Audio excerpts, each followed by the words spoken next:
বিসমিল্লাহির রহমানির রহিম। আসসালামু আলাইকুম। তসক্রাস কিচেন থেকে আপনাদের জন্য আরেকটা রেসিপি নিয়ে এসেছি। আজকে আপনাদের সাথে আমি চট্টগ্রামের ঐতিহ্যবাহী আমাদের পতেঙ্গার মধ্যে ছোট পেঁয়াজু বিক্রি করে সেই পেঁয়াজুর রেসিপিটা আপনাদের সাথে শেয়ার করব। সেই পেঁয়াজুর জন্য আমি খেসারির ডালকে 2 ঘন্টা ভিজিয়ে রেখেছিলাম। এটা 1 ঘন্টা রাখলে হয়। তারপর আমি ব্লেন্ড করে নিয়েছি। ওখানে প্রচুর পানি, অল্প যা পানি দিছে ওগুলো নিয়ে আবার পানি বের হয়ে গেছে। অল্প পানি দিতে হয়, নাহলে ব্লেন্ডের কাঁটাটা ধরে না। সে পানিটাকে আমি এরকম একটা প্লাস্টিক ঝাঁঝরি দিয়ে এরকম জড়িয়ে নিয়েছি। শুধু এগুলো না, আরও ছিল, আমি কিছুক্ষণ পরপর ফেলে দিয়েছি বাটি থেকে। কিছুক্ষণ আমি এভাবে করে রেখেছিলাম।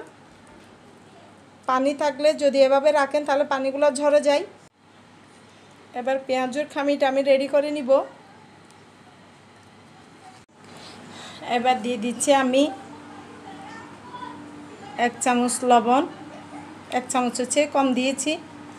যেটুকু খামির পরিমাণ ততটুকুই দিবেন লবণটা, না হলে বেশি হয়ে যাবে। 1/2 চামচের চেয়ে কম হলুদের গুঁড়া দিয়ে দিচ্ছি চালের গুঁড়া।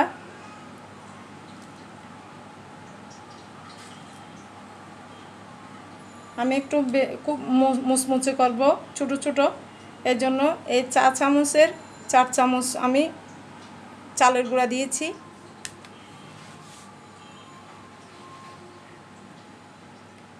একটা পেঁয়াজকে দিলাম কুচি করে, আর অল্প দিয়ে দিচ্ছি ধনিয়া পাতা। আমি পেঁয়াজের মধ্যে আর বেশি মশলা দিব না। আরেকটা জিনিস আমি অ্যাড করবো, সেটা হচ্ছে একটু আদা বাটা। আমি পেঁয়াজের মধ্যে একটু আদা দিই। আদা দিলে হজমও হয়, পেঁয়াজও আর ডিস্টার্ব করে না পেটের মধ্যে। আদা দিলে একটু হজম শক্তিটা হয়, সেজন্য একটু আদা দিচ্ছি 1/2 চামচ মতো।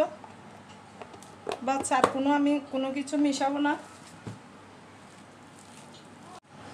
এই তো আমার পেঁয়াজের খামি। এই ছোটো পেঁয়াজগুলো আমাদের চট্টগ্রামের পতেঙ্গা বিচের মধ্যে বিক্রি করে। সে ছোটো ছোটো বাচ্চারাও খেতে পছন্দ করে এরকম ছোটো সাইজের পেঁয়াজু।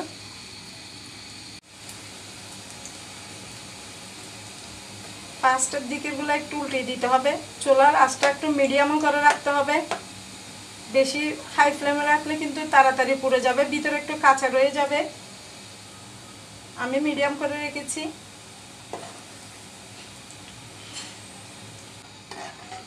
খুব সুন্দর হয়েছে, খুব মজার একটা পেঁয়াজের রেসিপি। কত মুচমুচে হয়েছে,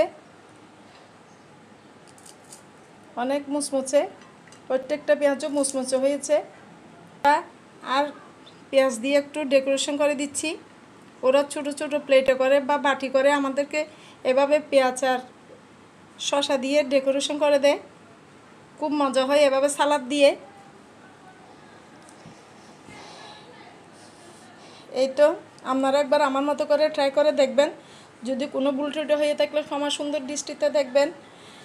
আমার এই ছোটো পেঁয়াজের রেসিপিটা আপনাদের ভালো লেগে থাকলে আমার রেসিপিটাকে একটা লাইক দিবেন, কমেন্ট ও শেয়ার করে দেবেন, যেন সবার কাছে পৌঁছে যায়।